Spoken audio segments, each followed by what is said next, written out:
पंजाब की सरजमीन हमेशा से मोहब्बत की लाजवाल दास्तानों के लिए मशहूर रही है और इन्हीं में से एक सबसे खूबसूरत और दर्द भरी कहानी है हीर रांझा की। ये कहानी एक नौजवान लड़के रांझा यानी धीदू रांझा से शुरू होती है, जो एक खुशहाल घराने से ताल्लुक़ रखता था। वो अपने बाप का लाडला बेटा था, मगर अपने भाइयों के जुल्म और नाइंसाफ़ी से तंग आकर उसने घर छोड़ने का फैसला कर लिया।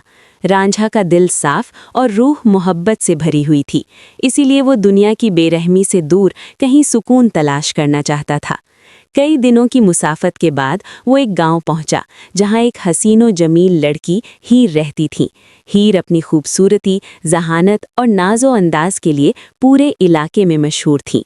जब रांझा ने पहली बार हीर को देखा तो वो उसकी मोहब्बत में गिरफ्तार हो गया।